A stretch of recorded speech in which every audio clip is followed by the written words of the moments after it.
ఇవాంటి recipe అయితే roasted egg curry చేయబోతున్నానండి. వాటికి కావాల్సిన పదార్థాలు చూడండి. ఆనియన్, మిర్చి, కొత్తిమీర అండ్ పుదీనా, మెంతికూర అండి, అల్లం పేస్ట్, కారం, గరం మసాలా, పసుపు, టమాటాలండి. హాఫ్ కేజీ టమాటాస్ తీసుకున్నాను అండ్ ఒక 6 ఎగ్స్ తీసుకున్నానండి. ఇది బాయిల్ చేసి పొట్టు తీసి కొంచెం రోస్ట్ చేసుకోవాలండి, చాలా బాగుంటుంది. కొంచెం ఆయిల్ వేసుకొని ఎన్ని ఎగ్స్ ఉన్నాయో దానికి సరిపడేంత కొంచెం పసుపు, కొంచెం కారం అండ్ గరం మసాలా వేసుకోవచ్చు. ధనియాల పొడి ఉంటే కూడా ధనియాల పొడి వేసుకోవచ్చు. అవి వేసుకొని చక్కగా ఘాట్లు పెట్టుకుంటారు కదండి ఎగ్స్కి, అవి ఘాట్లు పెట్టేసుకొని చక్కగా అందులో వేసేసుకొని మంచిగా రోస్ట్ చేసుకుంటే బాగుంటుందండి. మా ఇంట్లో వాళ్ళకి ఇలా చేస్తేనే బాగుంటుంది, నచ్చుతుంది, వాళ్ళకి ఇష్టంగా తింటారనమాట. పక్కన మా అమ్మాయి చూడండి, నేను చేస్తా వంట అని అంటుంది. సో అమ్మ నేను వేస్తా అంటుంది, పెద్దమ్మ నేను వేస్తా అని అంటుంది. సో చూడండి, కట్ చేసి వేసుకుంటున్నాను. అవి చక్కగా రోస్ట్ అయ్యేదాకా కాస్త అటు ఇటు ఫ్రై చేసుకున్నామంటే కర్రీ బాగుంటుందండి. ఇంత ప్రొద్దున్నే ఇంత చిన్నగా కట్ చేసుకోవడం అంటే ఎవరికి వీలు కాదులేండి. చూడండి, డీప్ ఫ్రై అయిపోయాయి, రోస్ట్ చేసుకున్నాను. తీసి పక్కన పెట్టేసి ఇంకో వేరే ప్యాన్ పెట్టేసుకుని అందులోనే కర్రీ చేసుకోవచ్చు. కాకపోతే అదంతా నురగా వచ్చిందని పక్కన పెట్టేసి ముందుగా అయితే ప్యాన్ పెట్టేసుకొని ఆయిల్ వేసుకున్నానండి. ఆనియన్, మిర్చి ఒకే కప్పులో ఉన్నాయండి. చిన్నగా తరుక్కున్నాను నేను. చిన్నగా తరిగేసుకుంటే టమాటా చాలా తొందరగా ఉడికిపోతుందండి. కాకపోతే డైలీ రొటీన్లో ప్రొద్దున్నే ఆ పిల్లలకి స్కూల్ టైం అవుతుంటే అంత చిన్నగా కట్ చేసుకోవడం అయితే అది వీలవ్వదు. నేను జస్ట్ వీడియో కోసమే అలా చిన్నగా చాపర్తో చేసుకున్నానండి. అవి మంచిగా మిక్స్ చేసుకున్నాక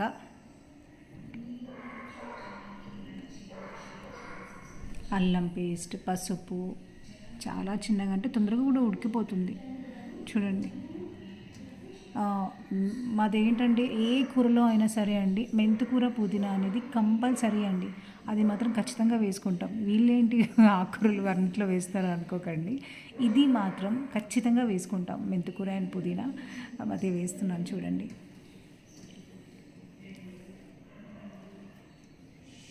అదిగో మా అమ్మాయి కూడా వేస్తానంటుంది.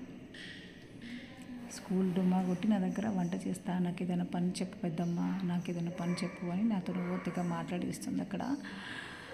సో అది సరి చక్కగా మిక్స్ చేసుకున్నాక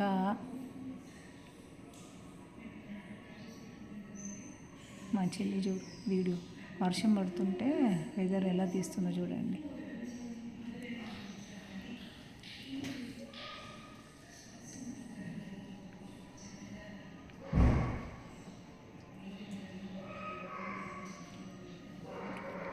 కూర్చొని కాళ్ళు నొప్పులు వేస్తున్నాయండి.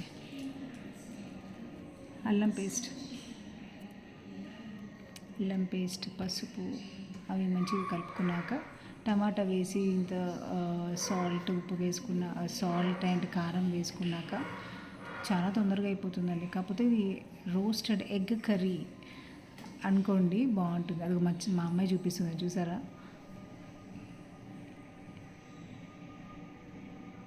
శనగలు నానబెట్టింది, చల్లగా ఉంది కదా అని చెప్పేసి టొమాటో వేస్తున్నాను చూడండి. ఎంత చిన్నగా కట్ చేసిందో మా చెల్లి చాపర్తో. ఇదైతే అంత పొద్దున్న స్కూల్ పిల్లలకి అది అంత అవ్వదండి. జస్ట్ వీడియో కోసం అయితే నేను చేశాను అంతే.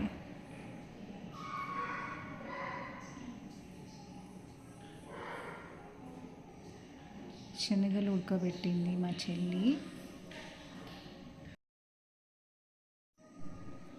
కలిపికేసుకున్నాక కారం వేసుకోవాలండి. ఇప్పుడు కారం వేసుకున్నాక అదే కొంచెం జూమ్లో తీయని చెప్తున్నాను తనకి, అదే చెప్తుంది తను. రోస్టెడ్ ఎగ్స్ పక్కన కనిపిస్తున్నాయండి. కారం వేసుకున్నాక చక్కగా ఆ రోస్టెడ్ ఎగ్స్ అందులో వేసామనుకో, లాస్ట్లో గరం మసాలా, కొత్తిమీర వేసామంటే రోస్టెడ్ ఎగ్ కర్రీ రెడీ అయిపోతుందండి. చాలా టేస్టీగా ఉంటుంది. ఒకసారి ట్రై చేసి చూడండి. సాల్ట్ వేస్తున్నాను, చెప్పాను కదండి మోతాదులో వేస్తానని చెప్పేసి ఒక 1 స్పూన్ అయితే వేసాను. అది తినుకుంటూ చేస్తున్నాను అండి ఆ శనగలు అనేవి, అందుకే ఏం తింటుందో అనుకోకండి. సో అది విషయం. అదే కారం వేస్తున్నాను చెప్పాను కదండి, కారం వేస్తున్నాను.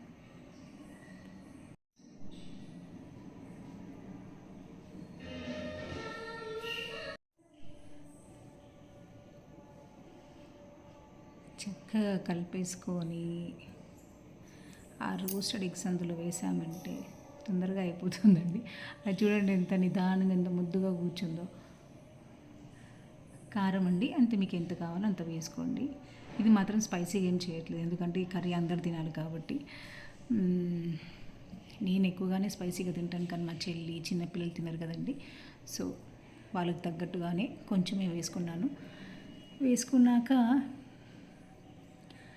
ఆ ఎగ్స్ అందులో వేసి లాస్ట్లో గరం మసాలా కొత్తిమీర వేసుకున్నామంటే super tasty roasted egg curry ready అయిపోతుందండి. ఒకసారి ట్రై చేసి చూడండి, బాగుంటుంది. సో లైక్ షేర్, ఒకవేళ మీకు కనుక మీకు ఈ వీడియో నచ్చినట్లయితే లైక్ చేయండి, షేర్ చేయండి అండ్ సబ్స్క్రైబ్ చేయండి. నీరు చండేటి యూట్యూబ్ ఛానల్ అండి. సబ్స్క్రైబ్ చేసుకోవడం అయితే మర్చిపోకండి. మీ సపోర్ట్ నాకు కొంచెం ఎంకరేజింగ్గా ఉంటుంది. సో ఒక లైక్ కొట్టండి. ఎగ్స్ వేసాక బాగా కలపకండి, ఆ లోపడిదంతా అంత మిక్స్ అయిపోయి అంత స్మెల్ వస్తుందన్నమాట. మూత పెట్టేసుకున్నాక ఒక 5 minutes అయ్యగానే దింపేస్తే సరిపోతుందండి. అది చూడేది ఆడుతుంది ఆ పసుపు అది ఇది అని చెప్పేసి.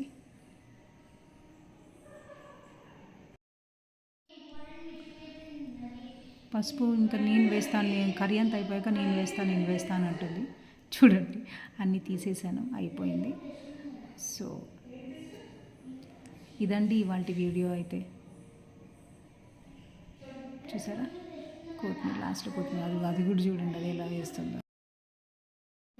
కొత్తిమీర చల్లేసుకుని చాలా బాగుందండి, టేస్ట్ అదిరిపోయింది. మీరు కూడా ఒకసారి ట్రై చేసి చూడండి, మీకు తప్పకుండా నచ్చుతుంది. సో థ్యాంక్స్ ఫర్ వాచింగ్ అండి. మళ్ళీ మంచి వీడియోతో మేము ముందుకు వస్తాను. మీ నీరజ. Thank you.